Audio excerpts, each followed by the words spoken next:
नमस्कार, देख रहे हैं आप, आपके साथ मैं हूं शिप्रा झा। पटना में मगध यूनिवर्सिटी के छात्रों ने राजभवन मार्च किया है। सेशन में देरी को लेकर छात्रों में आक्रोश है। पटना के इको पार्क से होते हुए नाराज छात्र राजभवन की ओर जा रहे थे, लेकिन बीच में ही पुलिस ने उन्हें रोक दिया, जिसके बाद छात्र स्टैंड रोड के पास सड़क पर ही बैठ गए। छात्र तय समय पर परीक्षा की मांग कर रहे हैं। आपको बता दें कि इस मांग को लेकर गया स्थित मगध यूनिवर्सिटी के कार्यालय के बाहर छात्र अनिश्चितकालीन धरने पर बैठे हुए हैं। तस्वीरें हम आपको दिखा रहे हैं वहां की। देखिए, नाराज छात्रों ने यहां पर राजभवन मार्च किया। जब उन्हें रोका गया तो सड़क पर ही बैठकर धरना देने लगे।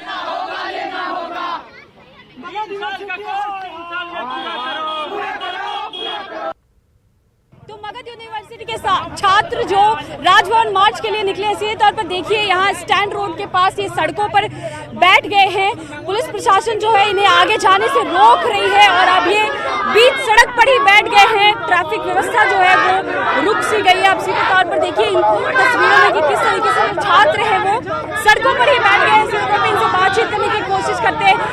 आपको आगे जाने से रोका जा रहा है, आप क्या करेंगे? हम जब तक यहीं बैठे रहेंगे और हमें जब तक राज्यपाल से नहीं मिला जाता, हम यहाँ से उठने वाले नहीं हैं। हमें अपनी समस्याओं को राज्यपाल के सामने रखना है और आज हम रख के ही वापस जाएंगे।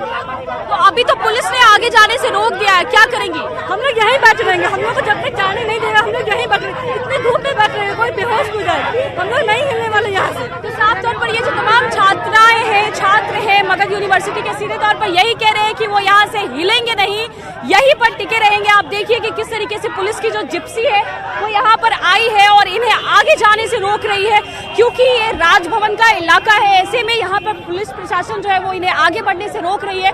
मगर फिर भी ये जो छात्र हैं, धूप है, गर्मी है, लेकिन फिर भी डटे हुए अपनी मांगों को लेकर के। इनकी सीधी तौर पर मांग है कि इनकी परीक्षाएं जो है वो समय पर कराई जाए। न्यूज़ 18 के लिए ऋतु रोहिणी, कैमरामैन दीपक के साथ। उच्च शिक्षा से जुड़े हुए लगातार बिहार में मामले निकलकर के सामने आ रहे हैं। ताजा मामला जो है वो मगध यूनिवर्सिटी से जुड़ा हुआ है। मगध यूनिवर्सिटी के जो छात्र हैं वो आज राजभवन मार्च के लिए निकले। आप सीधे तौर पर तस्वीरों में देखिए यहाँ पर किस तरीके से राज्यपाल से मिलने की मांग को लेकर के वो लोग राजभवन मार्च की तरफ निकले हैं। सेशन लेट की बात कह रहे हैं। सीधे तौर पर उनसे बातचीत करते हैं। क्या आगे आप लोग करने वाले हैं? राजभवन मार्च करने जा रहे हैं? जी, हम लोगों का डिमांड है कि हम लोग सारे मगध यूनिवर्सिटी का स्टूडेंट हैं। मगध यूनिवर्सिटी और बिहार के सारे स्टूडेंट, बिहार के सारे यूनिवर्सिटी का सेशन लेट है। हम लोग 18-21 के विद्यार्थी हैं, 17-20 के हैं, उसके बाद 19-22 के हैं, और जो 20 में एडमिशन लिया उनका सोचिए अभी तक रजिस्ट्रेशन नहीं हुआ। हम जो है 18-21 के जो सेशन शस्त्र के हैं, उनका सोचिए नियमितः 2021 में हम लोगों का समाप्त हो जाना चाहिए था सेशन, लेकिन अक्टूबर में हम लोगों का 2021 के अक्टूबर नवंबर पे हुआ, क्योंकि आप लोगों का जल्दी से कंप्लीट कर दिया जाए, लेकिन अभी तक उसका रिजल्ट नहीं आया। परीक्षा हुई पार्ट 2 का, जबकि पार्ट 3 का होना चाहिए 2021 में, लेकिन अभी तक नहीं हुआ। हम लोग लगातार अप्रैल से प्रोटेस्ट करते करते थक गए। तब देखिए हम लोगों का क्या किया गया। जब शिक्षा मंत्री से हम लोग मिले तो जाके हम लोगों को लॉलीपॉप ये थमा दिया गया कैलेंडर। ऐसा 3 कैलेंडर थमाया गया, लेकिन एक कैलेंडर का फॉलो नहीं किया गया। और जब दूसरी बार हम लोग जब जाके मिले शिक्षा मंत्री से, वो कहते हैं हमारे क्षेत्राधिकार में नहीं है।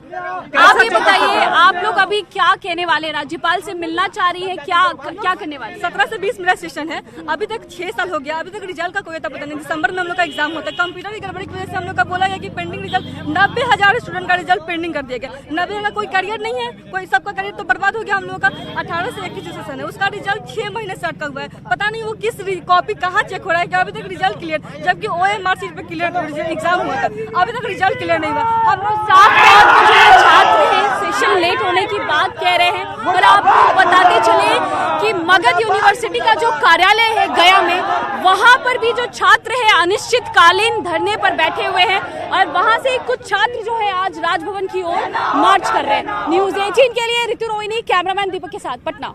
परीक्षाओं का रिजल्ट जारी और पटना संवाददाता ऋतु रोहिणी हमारे साथ लाइव जुड़ी हुई है, सीधे उनका रुख कर लेते हैं। ऋतु, सबसे पहले तो फिलहाल की स्थिति बताइए कि वहां पर किस तरीके की स्थिति बनी हुई है। जो छात्र थे वो ये कह रहे थे कि जब तक उनकी मांगों को पूरा नहीं किया जाएगा वो सड़क से नहीं उतरेंगे। फिलहाल क्या स्थिति? जी बिल्कुल, जैसा कि छात्रों ने कहा था वो सड़क से नहीं जाएंगे, तो सीधे तौर पर आप तस्वीरों में देखिए कि किस तरीके से चिलचिलाती धूप है, मगर फिर भी वो यहीं पर डटे हुए हैं। स्टैंड रोड ये इलाका है, यहाँ से महज 50 मीटर की दूरी पर राजभवन स्थित है और जो तमाम छात्र हैं, आप देखिए कई सारे ऐसे छात्र हैं जो बेहोश भी हो रहे हैं। हम आपको सीधी तस्वीर एक छात्रा की दिखा रहे हैं जो अभी बेहोश हो रही है।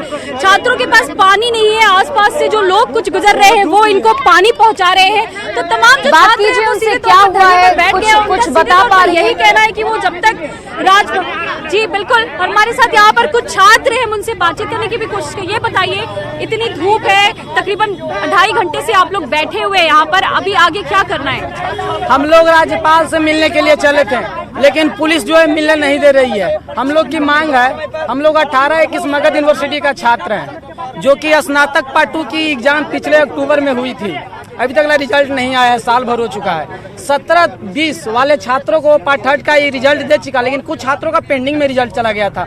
उनका पेंडिंग वाले रिजल्ट अभी तक प्रकाशित में हुआ, जो कि 22 अब खत्म होने वाला है। सोचिए 5 साल, हम लोग का 5 साल होने जा रहा है। और 19-22 वाले छात्र हैं जिनका पार्ट 1 का एग्जाम हुआ है, रिजल्ट अभी तक नहीं आया है। अभी तक उसका 20-23 वाले जो छात्र हैं उनका अभी तक रजिस्ट्रेशन नहीं हुई है। मगध यूनिवर्सिटी पिछले बार मतलब करोड़ों की घपला में वो वहाँ से हट गए थे। प्रभारी वीसी पाटलिपुत्रा के आर के सिंह नियुक्त हुए हैं। तो आप ऋतु, लोग जिस छात्रा की BC का तबियत स्थायी खराब नियुक्ति भी चाहते हैं, वहाँ कोई है, जरा स्थायी उनसे नियुक्ति उनके बारे में पूछिए, कैसी हालत है उसकी और अभी क्या कुछ वो महसूस कर पा रही हैं, और क्या अभी उनसे बातचीत करने के लिए क्या पुलिस की तरफ से, कुछ प्रशासन की तरफ से पहल? क्या नाम है? प्रिया, मुजफ्फरपुर से आए। कितनी देर से आप बैठी हुई है, अभी आगे क्या करेंगे आप? इस तरीके से तबीयत भी आपकी खराब हो रही है। 4 बजे सुबह के हम घर से निकले हुए, अभी तक ऐसे ही हैं। तो अभी आगे जाने से आपको रोक दिया गया है, जाने नहीं दिया जा रहा, आगे क्या करेंगे? यहीं रहेंगे। तबीयत आपकी ठीक नहीं है? कोई बात नहीं।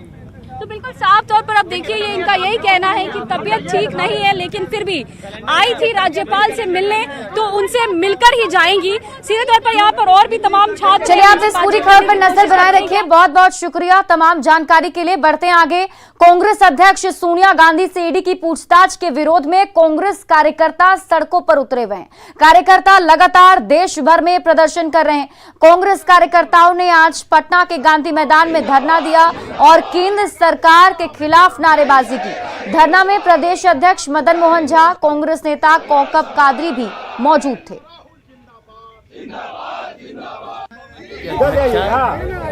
माननीय सोनिया गांधी को ईडी ने अपने दफ्तर में बुलाया है और इसलिए हम लोग आज पुनः सत्याग्रह पर शांतिपूर्वक बैठे हुए हैं। हम लोग इस बात का प्रतिकार करते हैं कि देश में जो हो रहा है, जिस तरह से हमारे नेताओं को डराया धमकाया जा रहा है और देश को पुनः गुलामी की जंजीर में जकड़ते जा रहा है।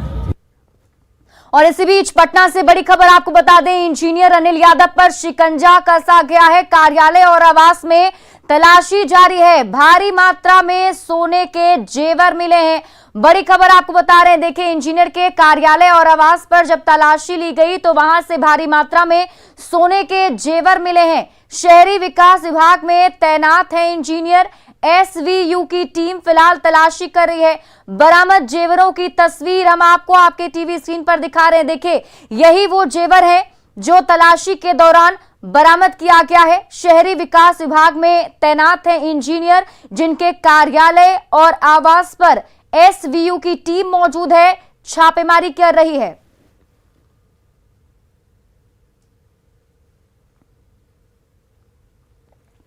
तो खबर आपको पटना से बता रहे, देखिए भारी मात्रा में सोने के जेवर मिले हैं। आपको बता दें कि इंजीनियर के कार्यालय और उनके आवास दोनों ही जगह पर छापेमारी चल रही थी। SVU की टीम सुबह से ही छापेमारी कर रही थी और तलाशी के दौरान कई सारे दस्तावेज तो बरामद हुए ही, जिनकी जांच पड़ताल चल रही है। और ये 2 तस्वीर आपके टीवी स्क्रीन पर देखें। यहाँ पर SVU की टीम के जो सदस्य हैं वो मौजूद हैं, दस्तावेजों को खंगाल रहे हैं कि आखिर ये दस्तावेज किन किन चीजों से जुड़े हुए हैं, और भारी मात्रा में सोने के बरामद भी किए गए हैं।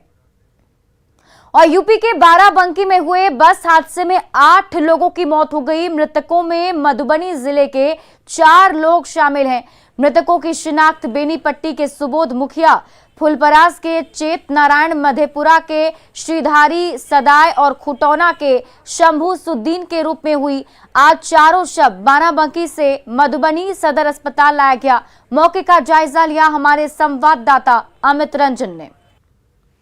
यूपी के बाराबंकी में हुए बस हादसे में यहाँ मधुबनी जिले के भी 4 लोग यहाँ जो हादसे के जो शिकार हुए हैं। बताया जा रहा है जो 8 लोगों की जो मौत हो गई इस हादसे में, इसमें 4 लोग मधुबनी जिले के हैं। और अभी यहाँ जो ये चारों जो शव है वो मधुबनी में यहाँ सदर अस्पताल लाया गया है।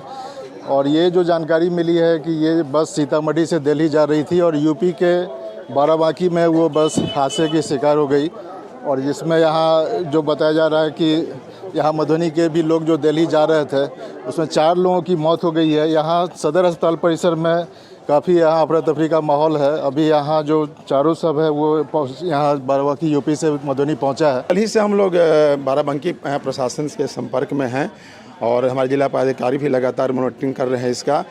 कल चारों मृतकों के पार्थिव शरीर को कल ही हम लोग अपने पिंडौर सीओ को यहाँ से भेजे थे, जिन्होंने उनसे समन्वय बनाकर अभी यहाँ पहुँचा है चारों का पार्थिव शरीर। सदर अस्पताल परिसर में आप देख सकते हैं यहाँ माहौल काफ़ी गमगीन है।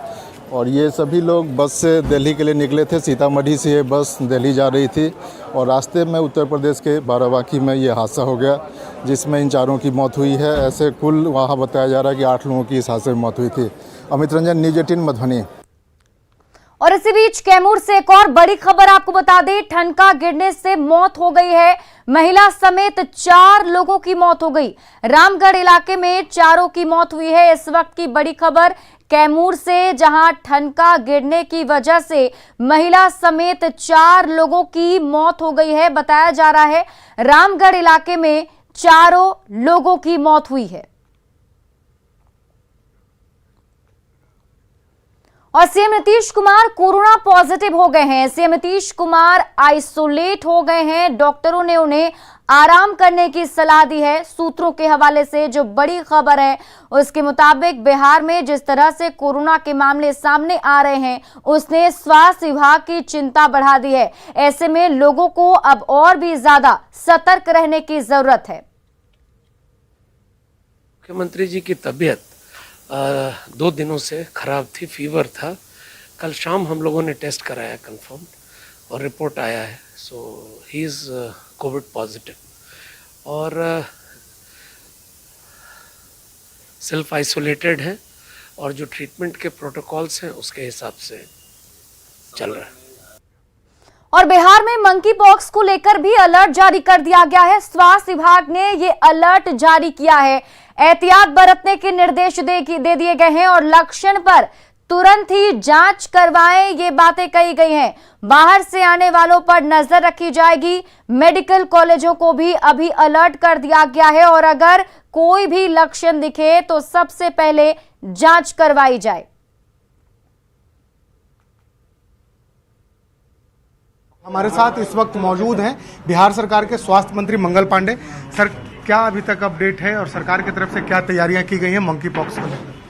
देखिए, मंकी पॉक्स को लेकर पिछले शनिवार को WHO की तरफ से अलर्ट आया और फिर उसके बाद से हम सब लोगों ने भी अपने राज्य के अंदर सेंसिटाइज करना शुरू किया। और आज ही अभी उच्च स्तरीय बैठक मैंने की है, जिसमें हमारे मुख्यालय स्तर के अपर मुख्य सचिव एवं सभी वरिष्ठ अधिकारी और सभी सिविल सर्जन और मेडिकल कॉलेज हॉस्पिटल के सुपरिटेंडेंट के साथ हमने मीटिंग किया है। उन लोगों को अलर्ट पर रहने का निर्देश दिया है। मंकी पॉक्स के संबंध में जितनी भी जानकारियां स्वास्थ्य मंत्रालय भारत सरकार से उपलब्ध हुई हैं, वो सारी जानकारियों को हम लोगों ने शेयर किया है और क्या क्या लक्षण है इसके, क्या सावधानी रखनी है और यदि मंकी पॉक्स के लक्षण कहीं दिखाई पड़ते हैं या संभावित ऐसा दिखता है तो वैसे मरीज की जांच करानी है। और 3 तरीके से उसका जांच होगा। स्वैब का टेस्ट होगा, ब्लड का टेस्ट होगा, यूरिन का टेस्ट होगा। और ये सभी सैंपल्स जो हैं वो अभी वायरोलॉजी लैब पुणे भेजे जाएंगे। तो अभी तक जो देश में जानकारी आई है 4 केसेज आए हैं, 3 केरल से और 1 दिल्ली से। लेकिन अलर्ट पे हम सब लोग को रहना है और साथ ही मैंने सभी सिविल सर्जन को निर्देशित किया है कि आप सभी प्रखंड स्तर के जो हमारे चिकित्सा पदाधिकारी हैं उनको भी सेंसिटाइज कर दें कि इस प्रकार की कोई सूचना जानकारी यदि मिलती है तो वैसे मरीजों की शीघ्र हम जांच करवाएं। तो ये सारा कुछ आज हुआ है और सारे गाइडलाइंस भी सभी सिविल सर्जन्स और मेडिकल सुपरिटेंडेंट्स को आज भेजे गए। तो बिल्कुल मंकी पॉक्स को लेकर सरकार अलर्ट पर है और गाइडलाइन भी जारी कर दिया गया है। कैमरा पर्सन मनीष जुनेजा के साथ शैलेंद्र, न्यूज़ 18 पटना। और छपरा से बड़ी खबर आपको बता दें, 2 लाख रुपए की लूट हुई है। खराटी में सीएसपी केंद्र से लूट की गई।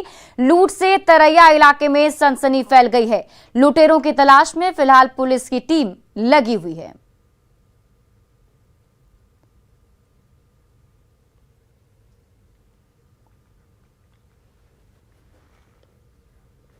हमें है आपका ख्याल, इसलिए हम करते हैं आपसे जुड़ी हर वो बात जिससे है आपका सरोकार। आज हम बात करते हैं गुंडा बैंक के जाल की। जी हां, हम बात कर रहे हैं उन गैर लाइसेंसी नॉन बैंकिंग कंपनियों की जो लोगों से ठगी करते हैं और उनकी काली कमाई लूटकर भाग जाते हैं। कल हमने कटिहार में गुंडा बैंक के टॉर्चर की कहानी सुनाई थी। आज हम बात कर रहे हैं पूर्णिया और सीमांचल के आसपास के इलाके की। वैसे है 2000 से लेकर 2007 तक इस इलाके में गुंडा बैंक काफी सुर्खियों में था, लेकिन 2007 के बाद इनका अस्तित्व समाप्त हो गया। गुंडा बैंक के एजेंटों ने हजारों लोगों से करोड़ों रुपए की अवैध वसूली की थी। कई लोगों की जमीन जायदाद तक लिखवा ली गई थी। हाईकोर्ट ने फिर से इसकी जांच के लिए एसआईटी का गठन किया है। हाईकोर्ट के इस निर्देश के बाद जहां एक बार फिर गुंडा बैंक सुर्खियों में आ गया है, आज भी गुंडा बैंक की तरह कुछ ऐसे फर्जी नॉन बैंकिंग कंपनियां चल रही हैं जो लोगों को गुमराह कर और झांसे में लेकर रुपए ठग रहे हैं।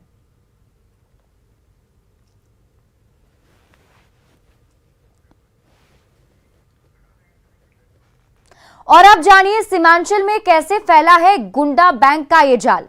बिना लाइसेंस की चलने वाली नॉन बैंकिंग कंपनियां गुंडा बैंक के नाम से मशहूर है। साथ ही भागलपुर, कटिहार, पूर्णिया और सीमांचल के क्षेत्रों में ये गुंडा बैंक का जाल बिछा हुआ है। 2000 से 2007 तक इलाकों में दर्जनों गुंडा बैंक थे। गुंडा बैंकों का यहां पर बोलबाला था। गुंडा बैंक के एजेंटों ने हजारों लोगों से वसूले थे करोड़ों रुपए और मार्गेज के नाम पर कई लोगों की जमीन जायदाद तक लिखवा दी थी। 2007 में सख्ती बढ़ने के बाद गुंडा बैंकों का अस्तित्व खत्म हो गया। एसपी सुधांशु कुमार ने गुंडा बैंक से जुड़े कई लोगों को गिरफ्तार किया है। कार्रवाई के डर से गुंडा बैंकों पर ताला लग गया। गुंडा बैंक से जुड़े लोग पैसा लेकर फरार हो गए और गुंडा बैंक की जांच के लिए हाईकोर्ट ने एसआईटी का गठन कर दिया है। और इलाके में आज भी कुछ गैर लाइसेंसी नॉन बैंकिंग कंपनियां काम कर रही हैं। गुंडा बैंक लोगों को गुमराह कर रुपए की ठगी करता है। गुंडा बैंक लोगों को लोन के नाम पर 5 से 15% महीना ब्याज वसूलते हैं। गुंडों और सफेद पोशों के संरक्षण में ये नॉन बैंकिंग कंपनियां चलती आ रही हैं। और फिलहाल इस बुलेटिन में अभी के लिए बस इतना ही, लेकिन न्यूज़ 18 बिहार झारखंड पर खबरों का सिलसिला लगातार जारी है।